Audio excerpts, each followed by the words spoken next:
네. 법원 이야기 들어보겠습니다. 피고인 제가 출생 연도만 한번 여쭤볼까요? 1965년입니다. 예. 기존에 확인했던 주거지나 등록기준지 등의 변동은 네. 없으시죠? 예. 피고인 일단 이제 선고 바로 진행하겠습니다. 일단 좀 선고 내용이 조금 길어질 수도 있어서 잠시 앉아서 진행하시겠습니다. 자, 피고인은 내란 주요 임무 종사, 직권 남용 및 위증 혐의로 기소되었습니다. 각 제명별로 공소 사실의 요지와 그에 대한 판단을 살펴보도록 하겠습니다. 그리고 참 요 사건 선고에 앞서서 요 사건은 지금 관련 법령에 따라서 기본적으로 저희가 중계를 해서 재판 진행했고요. 요 선고 관련해서는 실시간 중계 신청이 들어와서 그 부분 허가해서 실시간 중계로 진행되고 있는 점 먼저 고지드립니다. 자, 그러면 일단 첫 번째로 내란 중요 임무 종사 혐의에 대해서 보도록 하겠습니다. 이에 대한 공소 사실의 요지는 다음과 같습니다. 윤석열, 김용현 등은 비상계엄 선포 후 군과 경찰을 동원하여 우선 국회를 봉쇄하고 장악하여 비상계엄 해제 요구안 의결을 저지하는 등 국회를 무력화시킨 다음 비상입법기구를 창설하고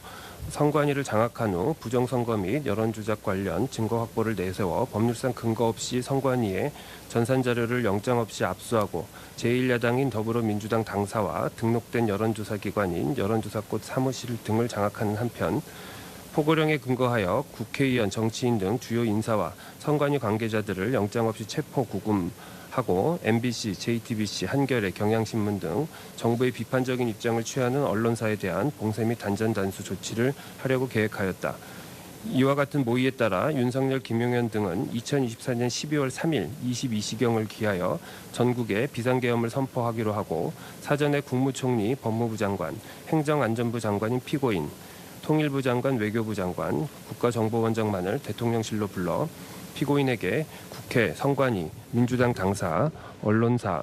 등 주요 기관에 대한 시간별 봉쇄 계획 및 특정 언론사 단전 단수 조치 지시가 담긴 비상계엄 관련 문건을 한덕수와 조태열에게도 각 해당 비상계엄 관련 문건을 각각 건네주는 등으로 비상계엄 선포에 따른 조치 사항을 지시하였다.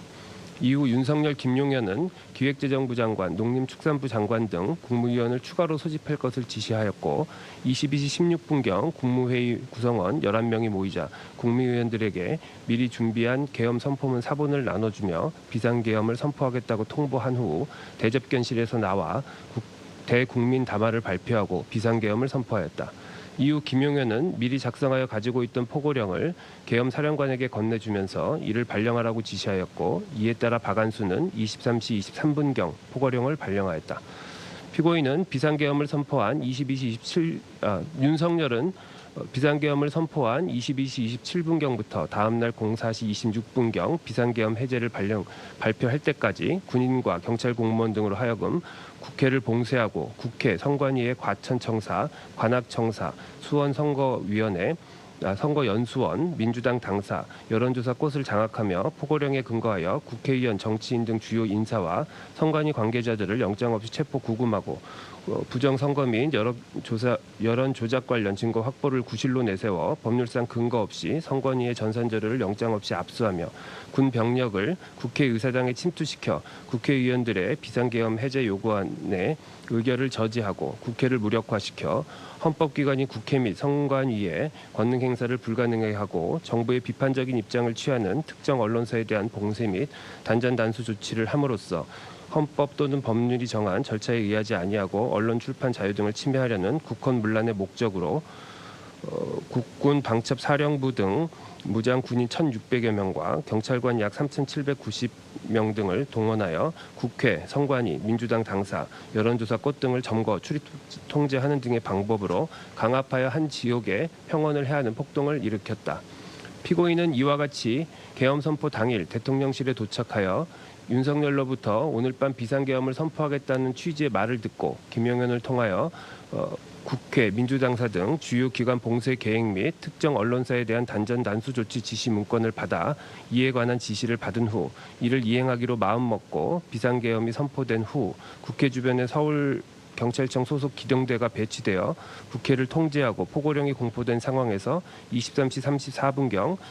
서울 정부청사 12층에 있는 본인의 집무실에서 경찰청장이 조지호와 통화한 이후 계속하여 23시 37분경 소방청 상황 판단 회의를 주재하고 있던 소방청장 허석권에게 전화하여 특별한 사건 사고에 소방이 출동한 것이 있는지, 소방청이 단전단수 요청을 받은 것이 있는지를 묻고 한겨레, 경향, MBC, JTBC, 김어준 뉴스공장에 24시에 경찰이 투입된다. 연락이 가면 서로 협력해서 적절한 조치를 취해라 라는 취지로 말하며 특정 언론사 단전 단수에 대한 협조를 지시하였다. 이로써 피고인은 윤석열, 김용현 등과 순차 공모하여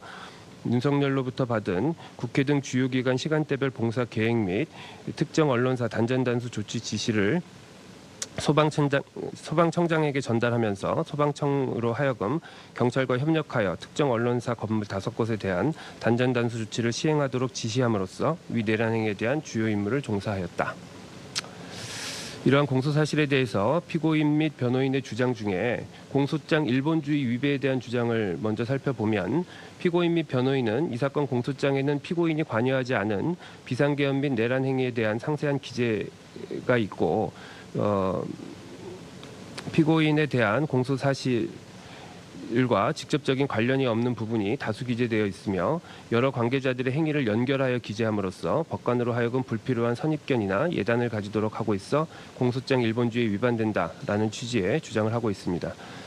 이 사건 공소 사실에 구속요건적 행위에 해당하는 사실 이외에 사건의 배경, 전제 사실, 공모에 이르게 된 경위 등 다소 장황하게 기재되어 있는 부분은 있으나 이 사건 공소 사실 중 내란 주요 임무 종사 부분은 윤석열을 우두머리로 하는 내란죄를 전제로 하는 것으로서 집합범인 내란죄의 특성상 피고인의 행위만을 단일 범죄나 사건으로 특정하기 어렵고, 피고인을 비롯한 내란 우두머리 및 여러 주요 임무 종사 자들의 행위를 기재해야 할 필요성이 있으며, 이 사건 공소 사실의 적용 법조 및 죄명에 의하면 피고인에 대한 공소는 내란 중요 임무 종사, 직권남용 권리행사 방해, 위증 등에 대해서만 제기된 것이 분명하다는 점을 종합하여 보면 이 사건 공소장 기재가 법관에게 예단을 생기게 하여 범죄 사실의 실체를 파악하고 심증을 형성하는 데 장애를 일으킬 정도에 이르렀다고 보기는 어렵습니다. 그래서 이에 대한 주장은 받아들이지 않습니다. 다음으로 피고인에 대한 내란 주요 임무 종사 성립 여부에 대한 판단을 하기에 앞서서 윤석열과 김용현 등의 내란죄 성립 여부를 살펴보면 이 법원이 적법하게 조사하여 채택한 증거들에 의하면 다음과 같은 사실이 인정됩니다. 윤석열은 계엄 당일 19시경부터 19시 30분경 사이에 김용현과 함께 대통령 안전 가옥에서 조지호 김봉식을 만났고, 그 자리에서 동석한 김용현은 윤석열이 지켜보는 가운데 조지호 김봉식에게 계엄군의 출동 시각과 출동 장소를 의미하는 22시 국회, 23시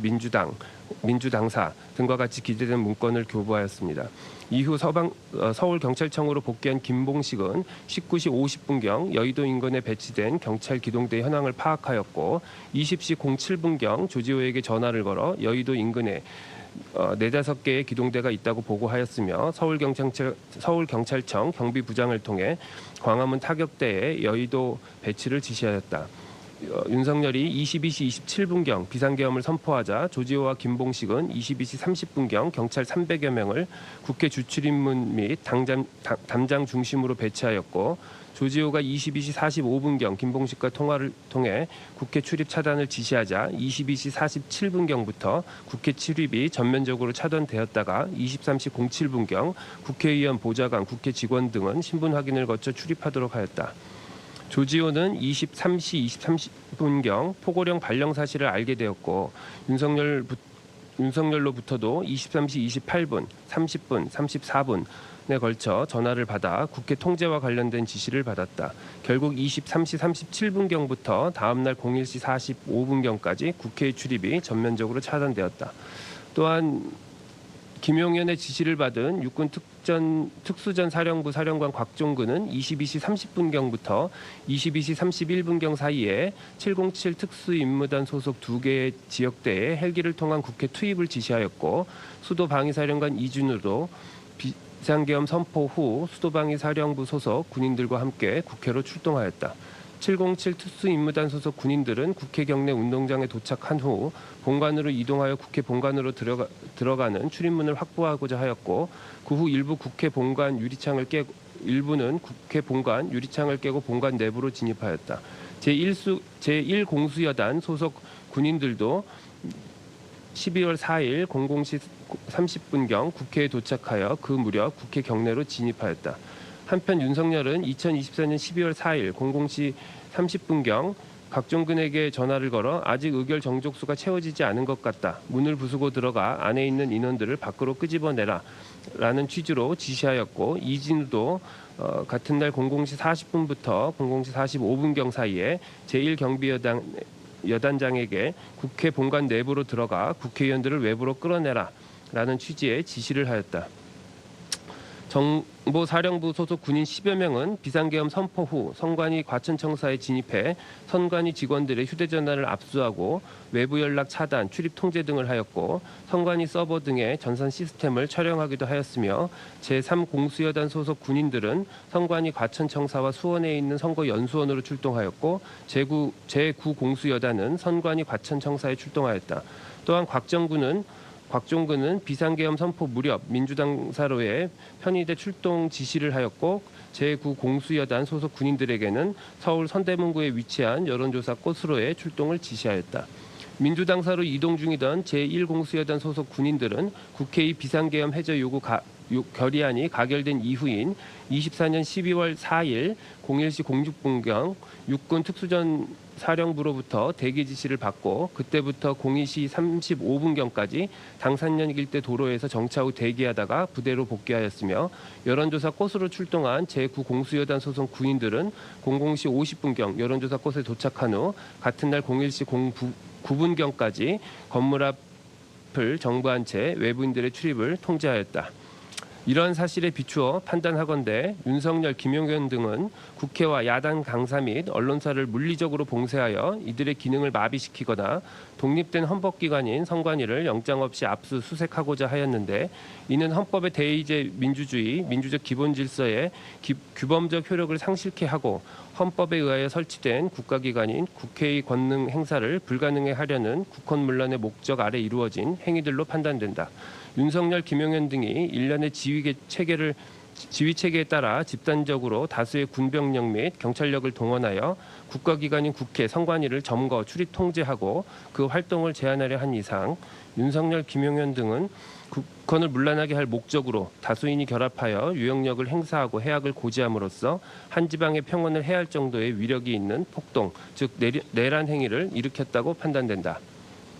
피고인의 내란 중요임무 종사 행위와 관련하여 피고인 주장의 요지는, 피고인은 윤석열, 김용현 등과 사전에 내란을 공모한 적이 없고 오히려 계엄 선포에 반대하였으며, 당시에는 윤석열이 헌법상 대통령에게 부여된 비상계엄 선포권을 헌법과 법률에 위반하여 행사하고 있는지 여부에 대한 판단을 내리기 어려운 상황이었고, 허석권과 통화할 당시에는 포고령이 내려진 사실 및 국회 봉쇄 사실을 제대로 알지 못하여 국헌문란의 목적이나 폭동에 대한 인식이나 고의가 전혀 없었으며, 윤석열이나 김용현으로부터 특정 언론사 봉쇄 및 단전단수 조치에 관한 지시를 받거나 이에 따라 소방청장에게 특정 언론사 단전단수에 대한 협조 지시 내지 내란의 중요 임무에 해당하는 지시를 내린 바가 전혀 없으며, 실제 계엄 선포 당일 특정 언론사에 대한 봉쇄가 이루어진 사실도 전혀 없으므로 피고인이 내란의 중요 임무를 분담하거나 이에 해당하는 행위를 하였다고 볼 수 없다는 것입니다. 우선 피고인이 계엄 선포 당일 행적을 살펴보면 다음과 같습니다. 피고인은 계엄 선포 당일 오전 개최된 국무회의에 참석 후 자신의 집무실에서 김용현과 따로 5분에서 10분가량 이야기를 나누고, 오후에는 울산 문수야구장에서 국민통합 김장 행사에 참석하였고, 이어 중앙지방정책협의회에 참석하였다가 17시경 회의 도중 나와 KTX를 타고 상경하였다. 피고인은 상경 도중 김용현과 비화폰으로 통화하고 서울역에 도착한 이후에는 바로 대통령실이 있는 용산으로 이동하였다.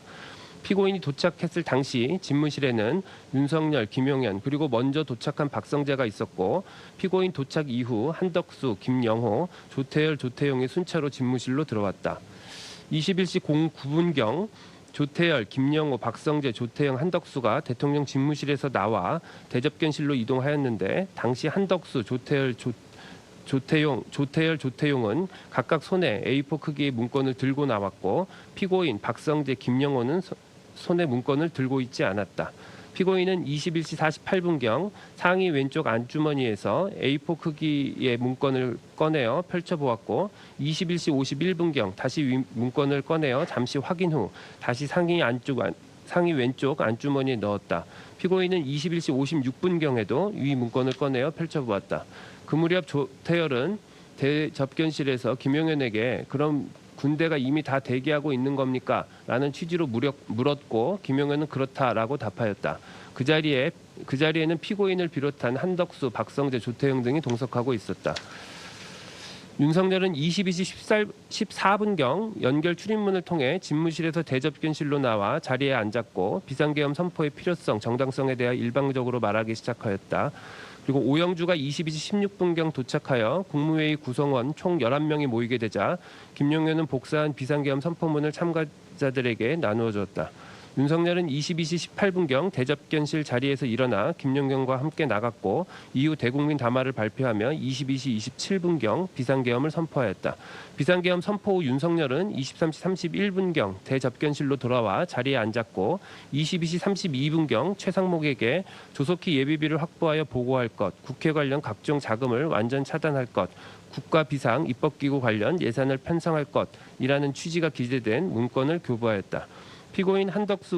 피고인과 한덕수 이외의 나머지 사람들은 22시 42분경 대접견실을 퇴장하기 시작하였고 피고인과 한덕수만이 22시 54분경부터 약 11분간 대접견실에 남아 있었다. 그 시간 동안 피고인은 자신의 상의 왼쪽 주머니에 소지한 문건들을 꺼내어 일부를 한덕수에게 건네주거나 손으로 짚어가며 한덕수와 대화를 나누었고 대화가 끝나자 피고인과 한덕수는 23시 05분경 각자 문건을 챙긴 후 대접견실에서 퇴장하였다.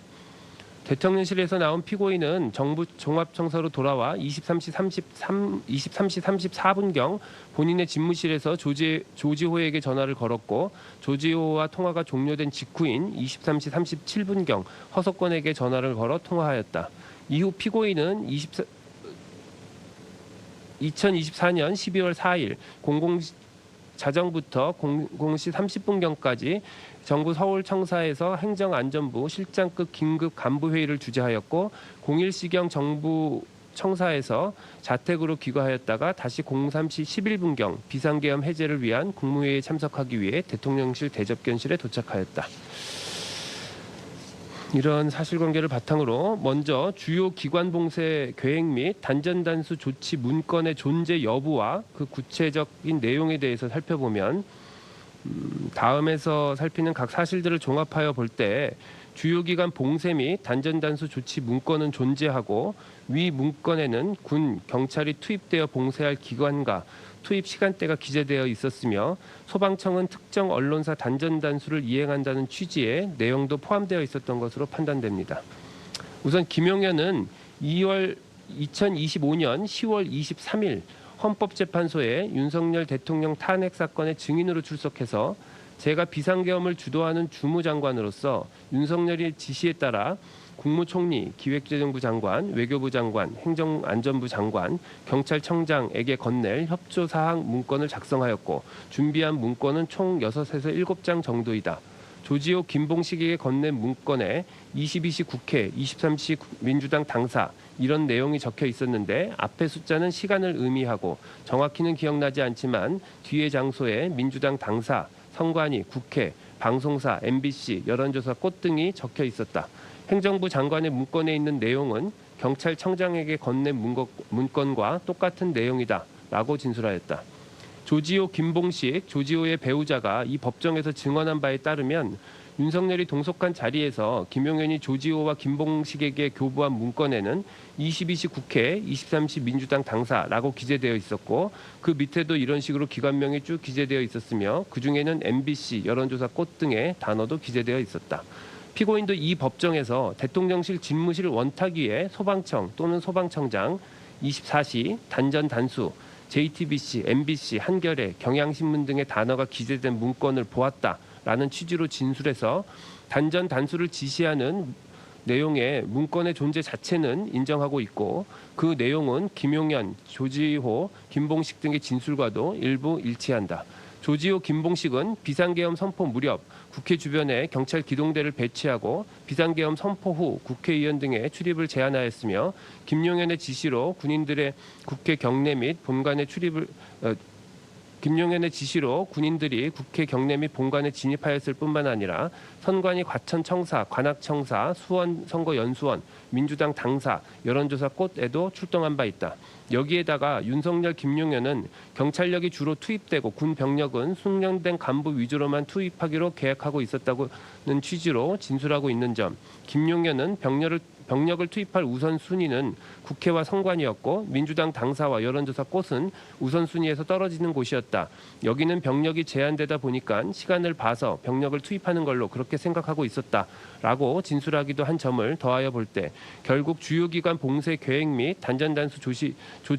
지시 문건은 윤석열, 김용현 등 내란 집단의 내란 행위에 대한 구체적인 실행 계획에 해당하고 비상계엄의 선포 및 이에 따른 구체적 폭동 행위의 전개 과정을 종합하여 볼 때 실제 내란 행위 과정에서도 위 문건에 기재된 내용이 상당수 이행되었거나 적어도 실행의 착수에 이르렀으므로 위 문건은 존재한다고 판단된다.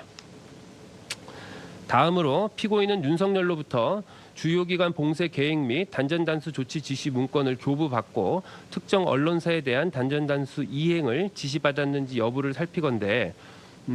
이도 다음에서 살피는 사실과 사정 등을 종합하여 보면 피고인이 위 문건을 교부받고 특정 언론사에 대한 단전단수 이행 지시를 받은 것으로 판단됩니다. 관련 사실은 김용현이 윤석열의 지시로 국무총리, 행정안전부 장관, 외교부 장관, 기획재정부 장관, 경찰청장 등에게 교부할 문건을 만들었고 실제 한덕수, 조태열, 최상목, 조지호, 김봉식에게 해당 문건들이 교부되었다. 더구나 윤석열은 김용현이 19시경 찾아와 국회 외곽은 경찰이 경비를 서야 할 것 같다고 하길래 내가 경찰청장에게 전화를 걸어 바꿔주려고 하다가 서로 지휘, 소관부서가 아니기 때문에 조지호와 김봉식을 삼청동 안전가옥으로 오라고 하고 김용현을 데리고 들어갔다. 거기서 잘 협조해달라고 했다. 라거나 김용현이 국회 바깥 외곽을 경찰 지원을 받았으면 좋겠다고 하길래 경찰청장 및 서울경찰청장을 연결시켜 주었다라고 각 진술하고 있는 점을 더하여 볼 때 김용현이 내란 행위에 대한 세부적인 실행 계획을 수립하고 윤석열은 각 부처의 소관 부서나 지휘 감독 관계를 염두에 두면서 윤석열이 수립한 계획을 구체적으로 지시한 것으로 보인다. 그런데 주요 기관 봉쇄 및 단전단수 조치 지시 문건의 내용은 경찰청, 소방청과 관련된 업무이고 경찰청과 소방청을 지휘할 권한이 있는 소관 부처는 행정안전부 장관이므로 그 장관인 피고인도 위 문건을 교부받았을 것으로 보인다. 또한 피고인은 허석권에게 전화를 걸어 경찰이 24시 특정 언론사에 대한 진입 계획을 알려주며 특정 언론사 단전 단수를 언급한 사실이 있는데 이는 주요 기관 봉쇄 계획 및 단전 단수 조치 지시 문건의 내용과도 일치하며 계엄 당일 소방청에 경찰의 특정 언론사 진입 계획 및 단전 단수에 대해서 언급한 사람은 피고인이 유일하다. 대통령 CCTV 영상에는 피고인이 여러 차례 상의 왼쪽 안주머니에서 문건을 꺼내어 펼쳐 보이며 확인하는 장면, 대접견실에서 다른 사람들이 모두 퇴장한 상황에서 피고인이 문건을 꺼내어 한덕수에게 보여주며 설명하는 장면이 녹화되어 있다. 피고인은 21시 14분경 다시 집무실에 잠깐 들어간 자리에서 원탁 위에 놓인 언론사 단전 단수에 대한 계획이 기재된 문건을 얼핏 보았을 뿐이고 상의 안쪽 안주머니에 있는 문건은 주요 기관 봉쇄 계획 및 단전 단수 조치 지시 문건이 아니다라는 취지로 주장한다. 그러나 피고인 스스로도 본인이 세 차례에 걸쳐 상의 안주머니에서 꺼내 펼쳐보고 약 11분간 한덕수와 주고받고 손으로 짚어가며 대화를 나눈 문건이 무엇인지 특정조차 하지 못하고 단지 해당 문건이 당일 울산 국민통합 김장 행사 등 관련 인터뷰 자료, 일정표 등일 것이라는 가능성만 제기하고 있을 뿐인데 한덕수는 당시 대접견실에서 피고인으로부터 당일 일정에 대한 이야기를 들은 기억이 없다라는 취지로 진술하고 있다. 또한 피고인은 국민통합 김장 행사에 같이 동행할 아내와 연락 없이 서울로 왔기 때문에 아내의 귀가를 걱정하며 일정표를 봤던 것 같다 라는 취지로도 주장하나 피고인은 서울행 KTX 열차에 탑승하고 난 이후인 18시 20분경 이미 아내와 통화를 하였고 피고인이 한덕수와 대화를 나눌 시점에는 일정상 피고인의 아내가 이미 김포에 도착해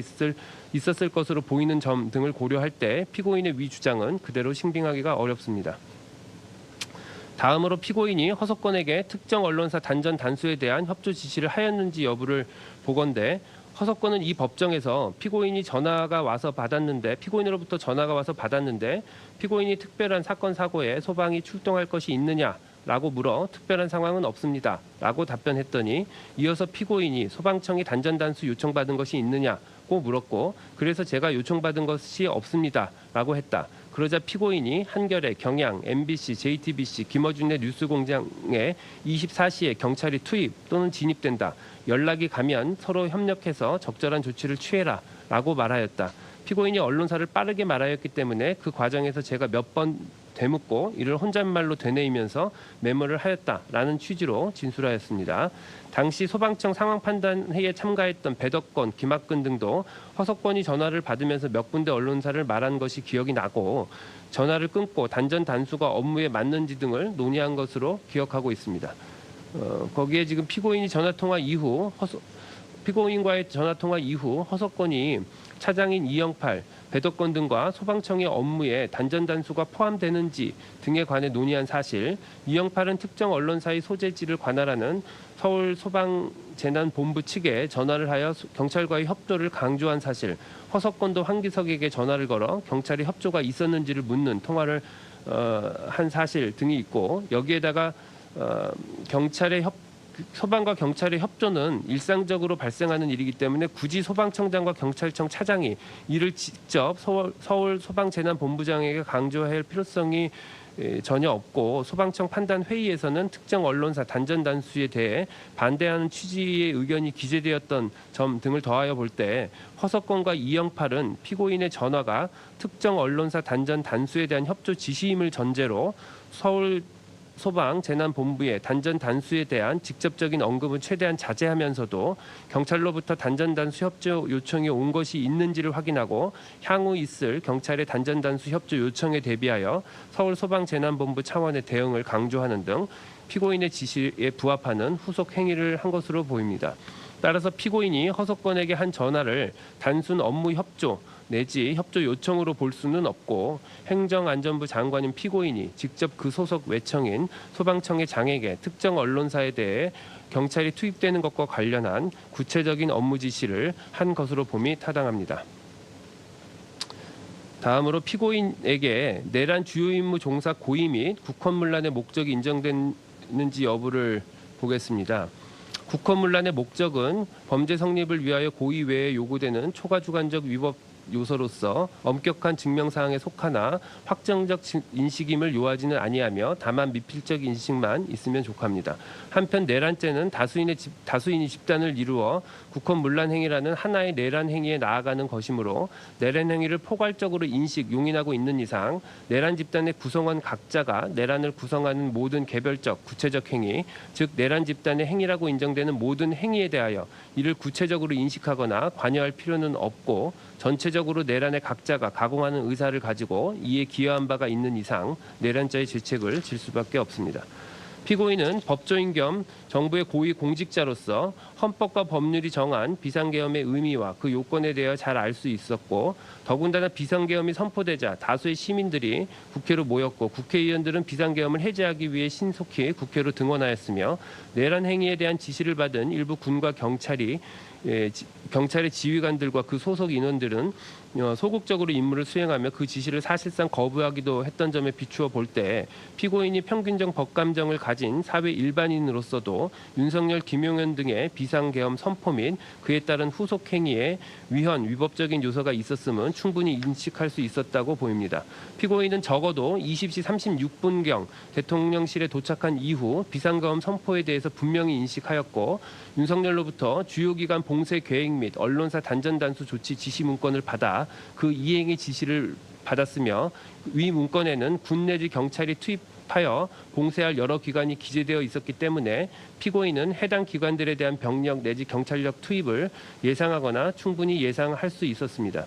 피고인은 윤석열로부터 위 지시 문건을 교부받은 것에 그치지 않고 그 내용에 따라 직접 경찰청장에게 특정 언론사 단전 단수에 대한 협조를 지시하였습니다. 특정 언론사에 대한 단전 단수 조치는 내란 행위의 국헌문란의 목적 달성을 위한 직접적인 계획과 그 수단의 일부로서 내란죄의 중요 임무에 해당하고 정권의 비판적인 언론사들의 물리적 강제력을 행사하는 것은 내란 행위에 대한 비판 여론의 결집을 저해하고 전체 내란 행위를 용이하게 하여 내란 행위에 의해 달성한 상태를 공고히 하기 위한 것이었습니다. 더구나 피고인은 허석권과의 통화 직전 조지호와의 통화를 통해 국회 상황을 알 수 있었을 것으로 보이는데, 이에 대하여 피고인은 당시 조지호가 대통령과 통화를 하고 이어서 그 지시사항을 하달하느라 피고인과는 제대로 통화하지 못하였다고 주장하나, 조지호의 이 법정 및 대통령 탄핵 사건에서 증언한 내용, 통화 시간 등이 비추어 볼 때 피고인은 조지호와 실질적인 통화를 했던 것으로 보입니다. 또한 당시 비상계엄 선포 및 포고령 발령, 경찰의 국회 출입 통제 등은 여러 언론에서 톡보로 보도되고 있었던 점, 피고인은 조지호, 허석권과 통화를 하기 전까지 강원도지사, 서울시장 등 다수의 사람들과 여러 차례 통화를 하기도 한 점, 피고인은 정부종합청사에 도착하여 비상계엄이 선포된 상황에 대응하기 위해 긴급 간부회의 주제를 준비하였는데, 이를 위해서는 계엄 선포 이후 국회 등의 상황을 파악하는 것이 필요했을 것으로 보이고, 실제 간부회의에서도 국회 상황 보고가 있었던 것으로 보이는 점 등을 종합하여 볼 때 허석권과 통화할 당시에는 국회 상황에 대해 전혀 인식하지 못했다는 피고인 및 변호의 주장은 받아들이기 어렵습니다. 단전단수 결과가 발생하지 않았음에도 피고인이 내란죄의 죄책을 지는지 여부를 살피건대, 앞서 살펴본 바와 같이 내란 집단이 경찰력을 동원해 국회에 대한 출입을 전면적으로 제한하고 국회 병력을 국회 및 본회의장에 위치한 국회 본관에 투입하여 한 지방에 평원을 해할 정도의 폭행 협박을 행사한 이상 전체 내란 행위의 구성 요건은 완전히 충족되었다고 보아야 합니다. 결국 피고인이 윤석열, 김용현 등의 내란 집단이 구체적으로 계획한 개별적인 폭동 행위 전부에 대하여 사전에 모의하거나 여기에 관여한 바가 없다 하더라도 내란 행위의 실행 착수 직전에 내란 집단으로부터 위 중요 임무 중 하나인 언론사 단전 단수 관련 지시를 받고, 그에 따라 내란이 개시된 이후 허석권에게 전화하여 특정 언론사 단전 단수를 지시함으로써 내란 집단의 구성원으로서 전체 구성 내란 행위에 포함되는 개개의 행위에 부분적으로 참여하여 내란 행위에 가담함이 인정되는 이상 일련의 폭동 행위로 인하여 기수에 이른 내란죄의 죄책을 면할 수 없고, 이는 피고인이 관여한 개개의 행위, 즉 특정 언론사에 대한 단전 단수 결과가 발생하지 않은 경우에도 마찬가지라고 보아야 합니다. 따라서 다른 전제에서 선 피고인 및 변호인의 주장은 받아들이지 않습니다. 그렇다면 피고인은 윤석열로부터 주요기관 봉쇄 계획 및 단전 단수 조치 지시 문건을 교부받아 그 이행의 지시를 받고 허석권에게 특정 언론사 단전 단수에 대한 협조 지시를 함으로써 윤석열, 김용현 등의 내란 집단의 내란 행위에 있어 그 중요한 임무에 종사하였다고 판단됩니다. 다음으로 직권남용 권리행사 방해의 점을 살펴보겠습니다. 이에 대한 공소사실의 요지는 피고인이 23시 37분경 허석권에게 전화하여 특정 언론사에 대한 단전 단수 관련 협조를 지시하였고, 피고인으로부터 위와 같은 지시를 받은 허석권은 당시 상황 판단 회의에 참석 중이던 차장 이영팔과 소방청이 취하여야 할 조치에 관하여 논의한 후 이영팔로 하여금 피고인의 지시사항을 일선에 하달하게 하고, 그에 따라 이영팔이 서울소방재난본부장 황기석에게 전화하여 포고령과 관련하여 경찰에서 협조 요청이 오면 잘 협력해 달라라고 지시하였으며, 이와 같은 지시를 받은 황기석이 곧바로 서울소방재난본부 당직관에게 전화하여 전달받은 지시사항을 전달하고 관할 소방서에 긴급 비상계엄 선포에 따른 출동 대비태세 철저 알림이라는 제목의 공문을 발송하는 등 일선 소방서에 단전 단수 관련 경찰의 요청에 즉각 응할 수 있도록 함으로써 피고인은 행정안전부 장관으로서의 권한을 남용하여 소방청장으로 하여금 소방청 차장을 통해 서울소방재난본부장 황기석에게 특정 언론사에 대한 단전 단수 관련 경찰의 협조 요청 시 조치를 취할 것을 지시하게 함으로써 일선 소방서의 특정 언론사에 대한 단전 단수 관련 경찰의 요청에 즉각 대응할 수 있는 준비태세를 갖추게 하는 등 의무 없는 일을 하였다는 것입니다. 이에 대해 피고인과 변호인은 행정안전부 장관인 피고인에게는 소방청 또는 소방청장의 지휘 감독할 일반적인 직무 권한이 존재하지 않고 소방청에서 의무 없는 일을 한 사실도 없다라고 주장하고 있습니다.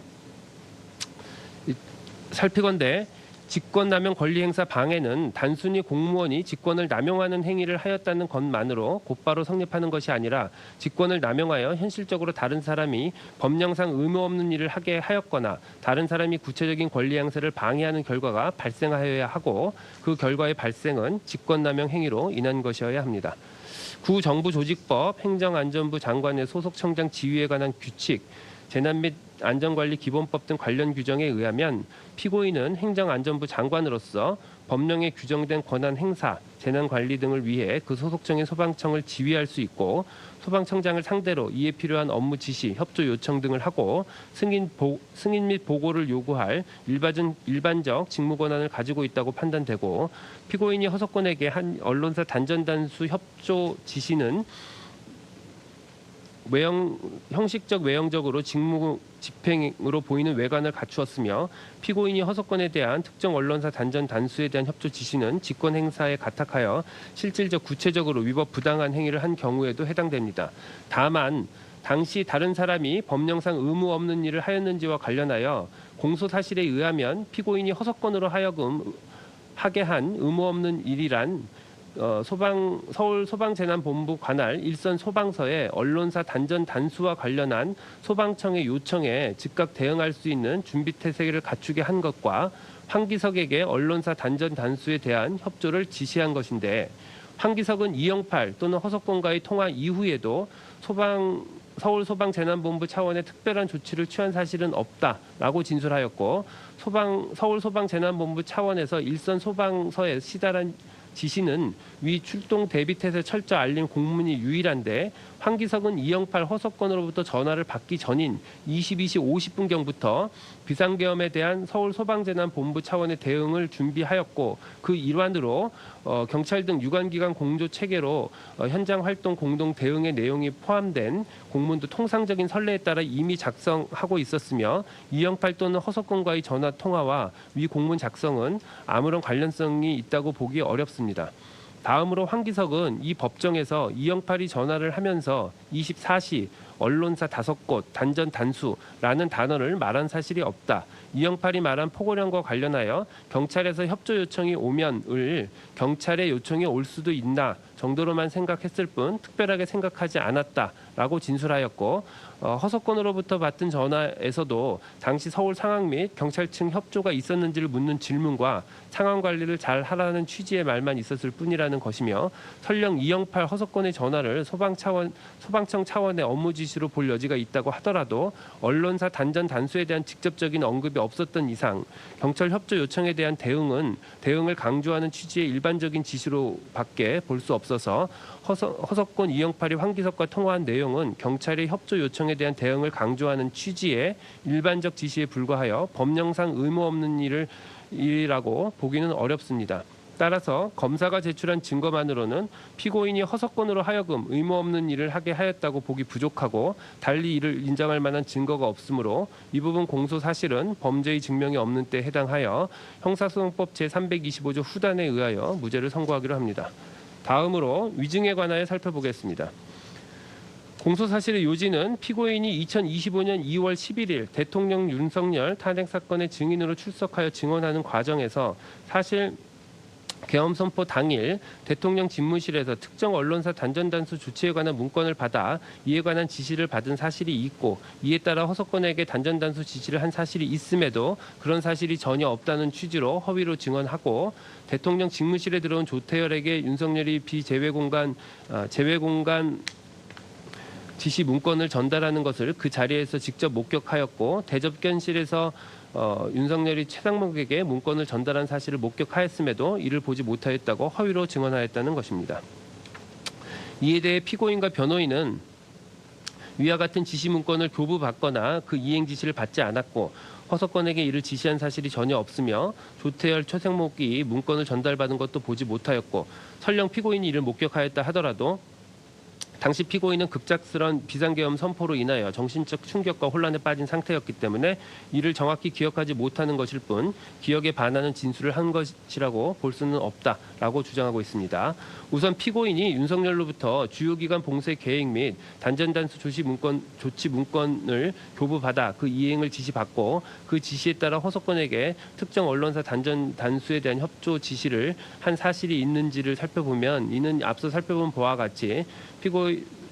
모두 다 그 사실이 인정되므로 피고인이 이 부분 각 증언은 객관적 사실에 반한 진술임이 인정되고 피고인이 헌법재판소에 증언을 한 시점과 그 사이 피고인이 단전단수 지시에 대한 다수의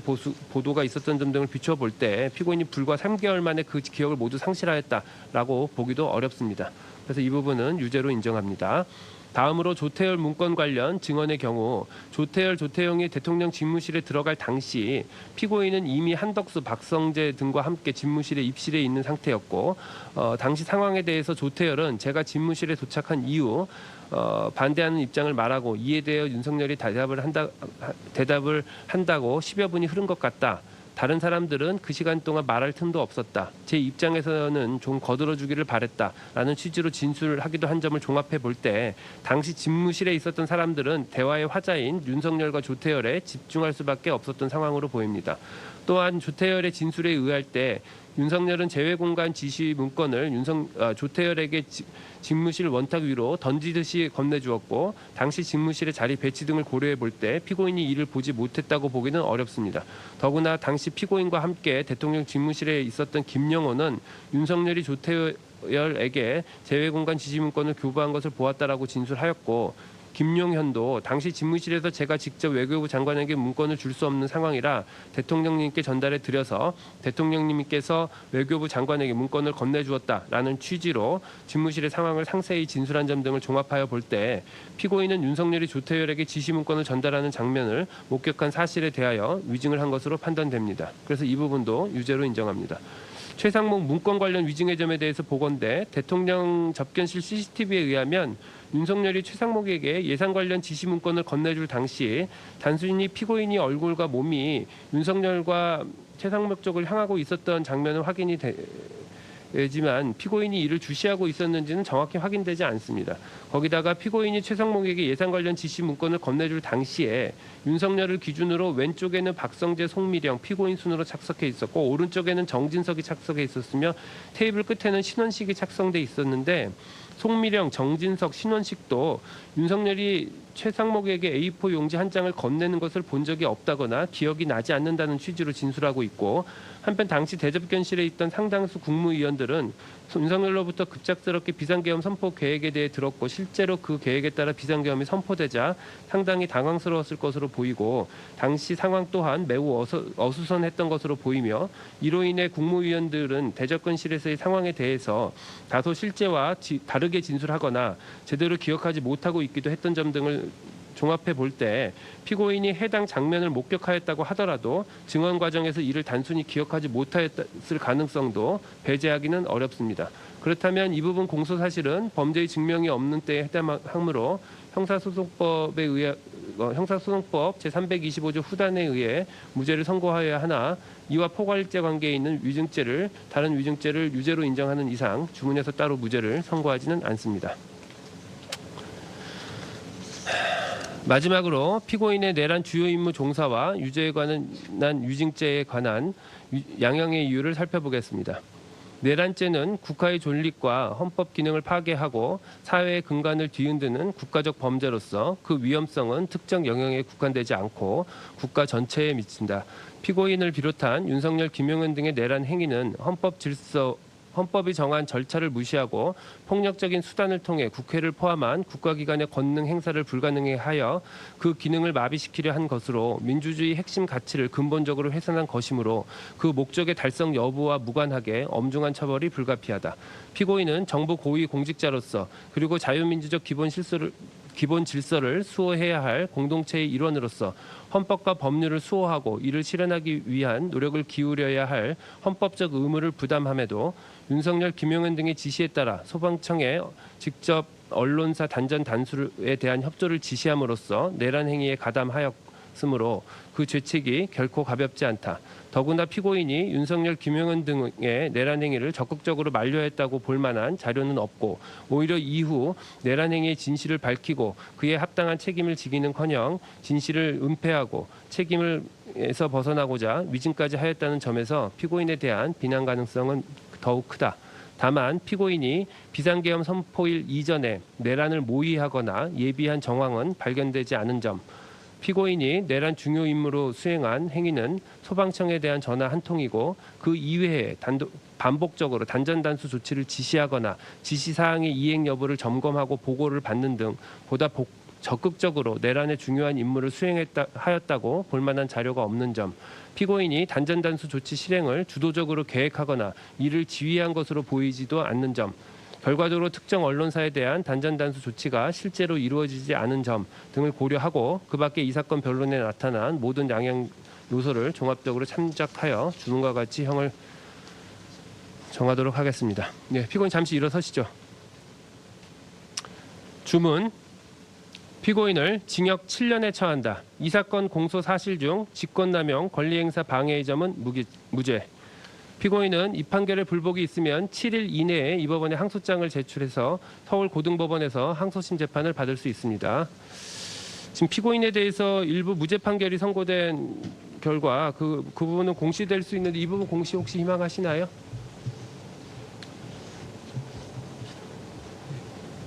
그 부분은 그러면 공시를 원하시나요? 예. 이 부분은 공시하도록 하겠습니다. 예, 선고 마치겠습니다. 가셔도 좋습니다.